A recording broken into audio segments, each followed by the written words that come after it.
Radio Adventista presenta la lectura del libro La Esperanza Definitiva, 3 mensajes para un mundo que sufre. Ahora leeremos El problema del pecado. No es de extrañar que el ateo mencionado en el capítulo anterior se quedara asombrado. De hecho, debió asombrarse mucho. Dios, el Creador, no solo vino a esta tierra, sino que se ofreció a sí mismo como sacrificio por los seres humanos.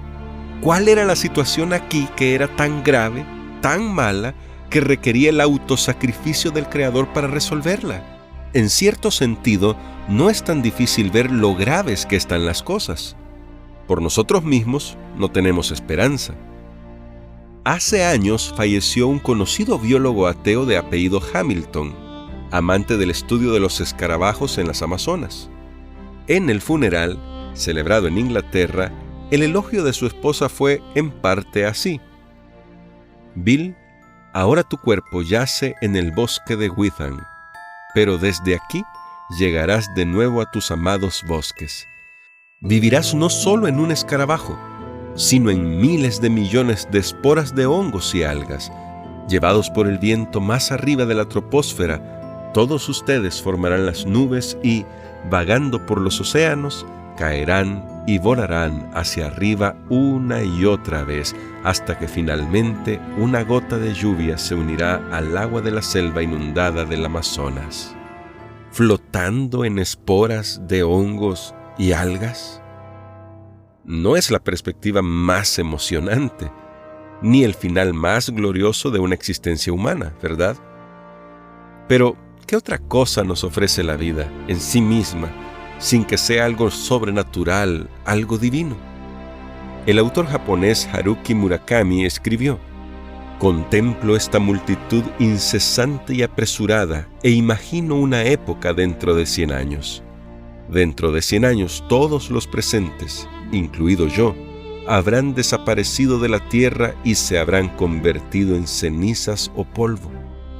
Es un pensamiento extraño, pero todo lo que tengo delante empieza a parecer irreal, como si una ráfaga de viento pudiera llevárselo todo por delante». O, como lo expresó Simon Critchley en el libro de los filósofos muertos, este libro parte de una simple suposición: lo que en la actualidad define la vida humana en nuestro rincón del planeta no es solo un miedo a la muerte, sino un terror desbordante a la desaparición. Es un pánico ante la inevitabilidad de nuestra defunción, con sus perspectivas futuras de dolor y posiblemente de sufrimiento sin sentido, como ante lo que hay en la tumba, más allá de nuestro cuerpo encerrado en una caja claveteada y entregado a la tierra para que se convierta en pasto de los gusanos. Pero así es la vida, nos dicen. Así son las cosas. Hay que aceptarlas. No obstante, de acuerdo a la Biblia, así no son las cosas. Ni siquiera se acerca a lo que la vida es.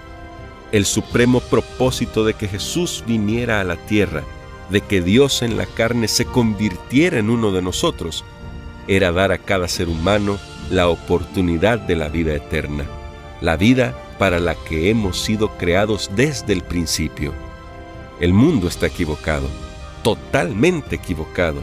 En lugar de que la muerte sea el medio de subsistencia, es decir, a través de miles de millones de años de violencia, depredación y extinción como nos enseña la evolución, la muerte nunca debió existir. Nosotros, los seres humanos, fuimos creados originalmente para vivir por la eternidad. No fuimos creados ni programados para morir. Es la más antinatural de las vivencias humanas. La muerte nunca debió formar parte de nuestra ecuación, nunca. La muerte no es, como se nos dice, parte de la vida. Es lo opuesto a la vida, es la pérdida de la vida. La muerte es ajena, es una intrusa que un día será erradicada. Entonces, ¿cómo es que la muerte, esta intrusa y enemiga que nunca se suponía estuviera aquí, está aquí? El apóstol Pablo lo deja claro. Por tanto, como el pecado entró en el mundo por un hombre y por el pecado la muerte, así la muerte pasó a todos los hombres por cuanto todos pecaron. Romanos 5:12. Adán trajo el pecado lleva a la muerte, y como todos hemos sido infectados por el pecado, todos sufrimos la muerte que conlleva el pecado. Después de que Adán y Eva, usando su libertad inherente al amor, pecaron, todo cambió, no solo su naturaleza física, sino la naturaleza misma. Y la muerte, el sufrimiento y la corrupción han sido la suerte de toda la humanidad desde entonces. Estamos tan acostumbrados a estos males que los vemos como parte natural de las cosas, aunque la muerte, el sufrimiento, el mal y el dolor no son más naturales que el cáncer. Alguien ha dicho que la única doctrina cristiana que no hay que asumir por fe es la doctrina de la pecaminosidad humana. La vemos por doquier. Fíjate en el mundo, en todo, desde la guerra, pasando por la diferencia abismal entre ricos y pobres, hasta el tráfico de personas. En cualquier lugar, nuestra pecaminosidad, nuestra maldad, queda expuesta como una película de terror. Hace 2000 años, Pablo escribió, citando del Antiguo Testamento, un pasaje escrito tal vez unos 1000 años antes de que él viviera. ¿Qué dice ese pasaje? Romanos capítulo 3, versos del 10 al 18, nos dice lo siguiente: como está escrito, no hay justo ni aun uno. No hay quien entienda, no hay quien busque a Dios. Todos se desviaron, a una se hicieron inútiles. No hay quien haga lo bueno, no hay ni siquiera uno. Sepulcro abierto es su garganta, con su lengua engañan. Veneno de víbora hay debajo de sus labios. Su boca está llena de maldición y de amargura. Sus pies se apresuran para derramar sangre. Destrucción y miseria hay en sus caminos, y no conocieron camino de paz. No hay temor de Dios delante de sus ojos. ¿Podemos notarlo? Hace 3000 años, 2000 años o ayer es lo mismo. El 17 de diciembre de 1903, tras milenios de búsqueda de la posibilidad de que el hombre volara, los hermanos Wright nos hicieron despegar en el primer vuelo sostenido de una nave más pesada que el aire. ¡Qué hazaña! El 1 de noviembre de 1911, el teniente Giulio Gavotti, volando sobre un campo militar turco en Libia, lanzó 4 granadas pequeñas con su mano por el costado del avión en el primer bombardeo aéreo del mundo. ¡Qué hazaña también! Aprendimos cómo volar, y 8 años después, ¿qué hicimos con nuestras nuevas alas? Bombardearnos unos a otros. Si eso no es humanidad, ¿qué es? Carlos Manson fue el cerebro detrás de los asesinatos de varias personas en California en la década de 1960. Presuntamente, un día, cuando el pequeño Charlie tenía 3 años, ella estaba en el bar con él. La barman miró por encima de la barra y dijo: «¡Qué niño más bonito! ¿Qué le puedo regalar?» «¿Qué tal una jarra de cerveza?», le respondió su madre.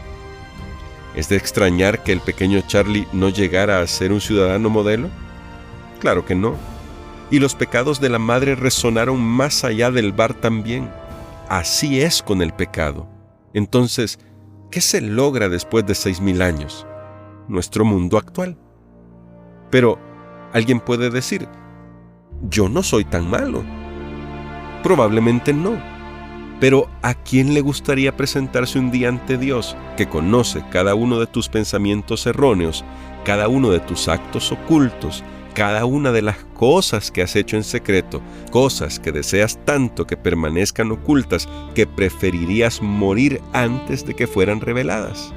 ¿Cuán bien te iría cubrirte con tu propia ropa sucia ante un Dios santo, sin pecado y perfecto? Desde luego, puede que no seas como Carlos Manson, o ni siquiera como su madre prostituta, pero eres lo suficientemente malo. De hecho, tan malo que requirió la muerte de Jesús, del mismo Creador, poder resolver el problema del pecado. Es decir, solo el autosacrificio del Creador, que hizo los cielos y la tierra, podía expiar la maldad humana. Si de alguna manera pudiéramos liberarnos del pecado, ¿no sería eso mejor a que Dios fuera crucificado en la cruz?